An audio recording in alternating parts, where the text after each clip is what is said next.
J'ai une petite annonce à vous faire, on a retrouvé le bébé de Brain Dead. Salut les cinéphiles de l'extrême et bienvenue pour cette nouvelle critique à l'arrache où nous allons parler de Beetlejuice, c'est-à-dire la suite de... Ouh là là, j'ai failli le dire une troisième fois. La suite qui pour moi arrive beaucoup trop tard, il fallait la sortir il y a 20 ans. D'ailleurs, à l'époque, quand j'avais le logiciel MSN, eh bien on parlait déjà de cette suite de Beetlejuice et on n'y croyait plus. Et le jour où on m'a dit que c'était officiel, bah j'y croyais toujours pas. Ah oui, et avant de commencer la vidéo, si vous aimez Beetlejuice, j'ai fait une vidéo 5 films similaires à ce long métrage, donc n'hésitez pas. Le synopsis est assez simple, on retrouve les personnages à peu près 30 ans plus tard pour une nouvelle aventure. Grosso modo c'est ça. Vous le savez peut-être, mais ça fait déjà une vingtaine d'années que Burton, c'est pas foufou. C'est-à-dire que il sort un bon film de temps en temps, mais globalement, qu'est-ce qu'il fout? Donc autant vous dire que je traînais un peu des pieds quand je suis allé voir ce film. Sauf que on a Demoiselle d'horreur, donc cette chère Judith, qui a quand même tweeté qu'elle avait bien aimé. Et là j'ai eu foi en Burton. Oui, parce que je me suis dit, si Judith aime le film, c'est vraiment que doit y avoir un truc. Après, elle est pas très objective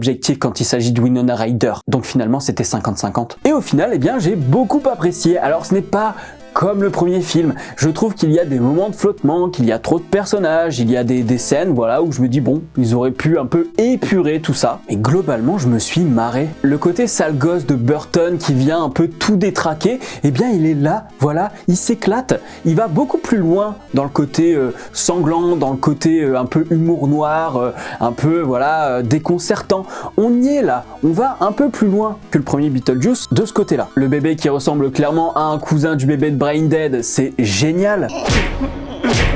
Le sang qui gicle d'une artère d'un personnage mort dont je ne citerai pas le nom, vraiment, je me suis régalé, c'est toujours très drôle. Michael Keaton est incroyable. Le mec, t'as l'impression qu'il a pas quitté le personnage depuis toutes ces années. Il en fait des caisses, c'est génial. Il joue énormément avec son faciès, avec son physique. Vraiment, il y a tout en fait. Il y a tout ce qu'on espérait voir dans un Beetlejuice, avec d'autres trucs qui vont pas quand même. Sans déconner, j'adore Monica Bellucci, mais là, tu sens vraiment que c'est Burton qui se dit « Ah, ma nouvelle meuf, je la kiffe trop, faut quand même que je lui mette un rôle dans mon nouveau film. » Et en fait, il sait pas quoi en foutre. Elle sert à rien, qu'elle soit là ou pas là, le film continue sans problème. D'ailleurs, elle est inexistante dans le film. T'as genre 3 ou 4 scènes où ça se résume à « Je cherche Beetlejuice, j'avale une âme » et le dénouement final, Deus Ex Machina, mes couilles. Mais sinon, vraiment, Burton a juste voulu faire plaisir à sa meuf. Donc déjà, si on avait retiré ce personnage, ça aurait été un peu plus épuré. D'un autre côté, je me suis fait avoir, c'est-à-dire que le côté je rencontre un adolescent, machin, la petite amourette, je me suis dit, ça sert strictement à rien, c'est vraiment cliché, et il y a un retournement de situation. Et ce que j'ai trouvé génial avec cet ado qui flirte avec Jenna Ortega, c'est que, en fait, au moment même où je me suis dit, vraiment, ce personnage ne sert strictement à rien à part faire du cliché, eh bien, c'est cette scène où il y a une révélation, et je me dis, putain, j'ai changé d'avis en 5 secondes. Vraiment, ce cliffhanger, je ne l'ai pas vu venir, ce qui est assez étonnant, moi-même, quand j'ai vu la révélation, je me suis dit, mais comment ça se fait que je n'ai pas compris avant? Donc, c'est que finalement, le scénario est plutôt bien ficelé. Il est moins prévisible que le personnage qui veut se marier avec Winona Ryder. D'ailleurs, là encore, je trouve que c'est un personnage plutôt inutile. En fait, il y a tellement de choses à raconter sur le rapport de Lydia avec sa belle-mère, avec qui elle finit finalement par faire la paix parce qu'elles se comprennent en fait, elle a grandi, elle a mûri, et à la fois Lydia qui se retrouve dans le rôle de sa belle-mère il y a 30 ans avec sa fille qu'elle n'arrive pas à comprendre en fait, et inversement. Donc en fait, rien que ce trio était suffisant. Il y avait de quoi faire avec ces 3 personnages pour aller plus loin dans la psyché, dans la relation entre elles, et puis pour mettre Beetlejuice au milieu de tout ça. Et en fait, non, il faut des personnages un peu comme ça, avec des scènes à la con qui viennent un peu court-circuiter la narration, c'est-à-dire qu'il y a juste des scènes de gag, voilà, où c'est juste là pour dire, ok, avant de faire une transition avec une autre scène, on va faire un mini-gag avec un personnage qui sert strictement à rien. C'est ce genre de petit bémol qui me pose problème. D'un autre côté, en termes d'humour, c'est vrai que Burton, là, s'amuse énormément, il pousse les curseurs à fond de balle, ça c'est vraiment ce que j'ai apprécié, quoi, c'est ce que je regrette un peu dernièrement, je trouve un peu Burton fadasse en fait ces dernières années, et là d'un coup tu te dis il est de retour le sale gosse d'Hollywood. Alors est-ce qu'il faut remercier Monica Bellucci parce qu'elle l'a inspiré, parce que voilà il est amoureux, il est heureux, je ne sais pas, voilà il est revigoré, je n'en sais rien. En tout cas voilà, Burton là pour le coup il est au taquet. Et en parlant de taquet, il va même jusqu'à en mettre un à Disney. T'as intérêt à plus bosser avec eux. Après Disney, pour Tim Burton, c'est un peu comme une ex qui, à chaque fois qu'il la croise, il est obligé d'aller la niquer, quoi. Et le lendemain, il a compris que c'était une erreur. Comme c'est une suite, on pourrait avoir peur du fanservice à foison, à en dégueuler, voilà.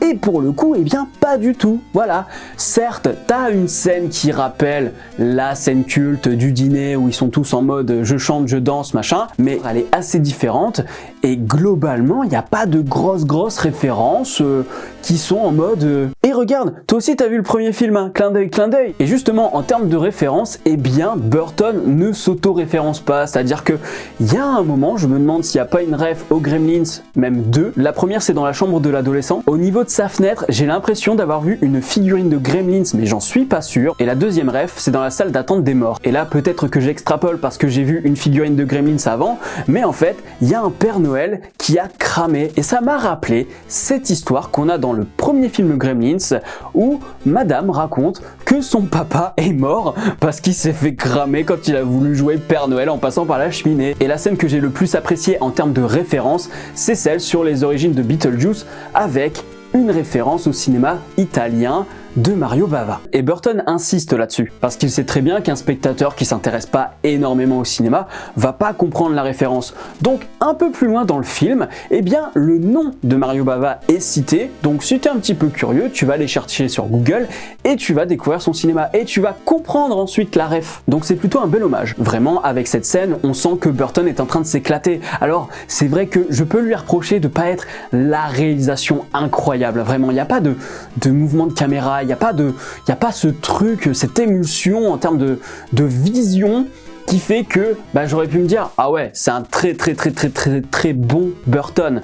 Là, c'est un bon Burton, clairement. En plus, voilà, le retour au début qui rappelle le même générique que dans le premier, c'est une petite référence qui fait plaisir.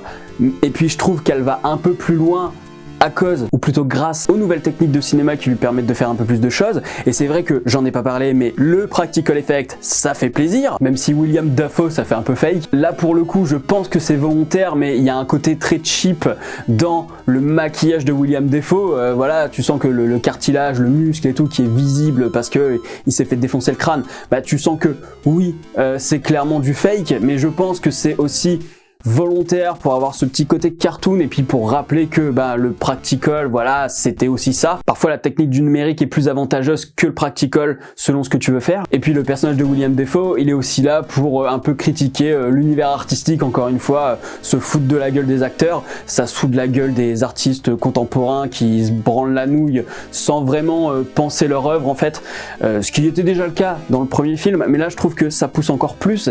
Et ce que j'ai aimé aussi, c'est cette scène où on se fout de la gueule des influenceurs qui ne servent strictement à rien et qui finalement sont prisonniers de leurs selfies. Ça c'est super intelligent, putain ça m'a fait plaisir. Et c'est un mec qui fait des vidéos YouTube qui vous le dit. Beetlejuice, c'est une suite plutôt réussie et pourtant c'était pas gagné. Moi je m'attendais à la catastrophe ultra référencée, très molle et tout comme Burton sait nous le faire ces dernières années, et finalement pas du tout.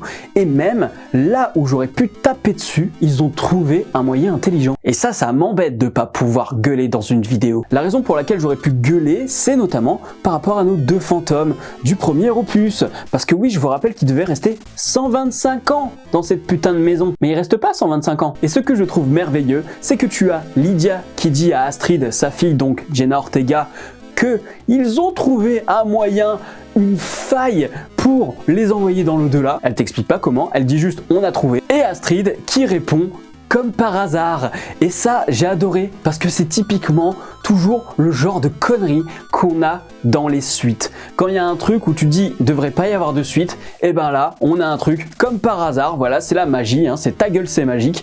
Et en fait, je trouve ça super cool que le personnage lui-même souligne le comme par hasard. Parce que quand elle dit comme par hasard, c'est pas un côté méta. Elle dit comme par hasard car elle ne croit pas aux fantômes, elle ne croit pas à ce que raconte sa mère. Donc, dans l'histoire, dans la diégèse, c'est totalement cohérent qu'elle dise comme par hasard à sa mère, mais nous en tant que spectateurs, on a cette double signification et ça c'est cool. C'est pas comme, je sais pas, par exemple Marvel qui fait exprès de dire un truc qui sort un peu de la diégèse juste pour que le spectateur il fasse « Ah ah ah, j'ai compris, je suis intelligent !» Cette suite, c'est donc un très bon film, c'est un très bon Burton. Si j'ai une note à lui donner sur Captain Watch, ce sera j'aime beaucoup. J'aime beaucoup parce que vraiment, je me suis marré sur l'humour noir, sur le cynisme, sur le practical, sur ce bébé là, vraiment, le cousin du bébé de Braindead, quoi. C'était trop drôle. Il y a des choses qui sont inattendues, vraiment, en termes de cliffhanger, même en termes d'humour. Il y a des jeux vraiment sur les visuels. Donc, non, il est vraiment cool.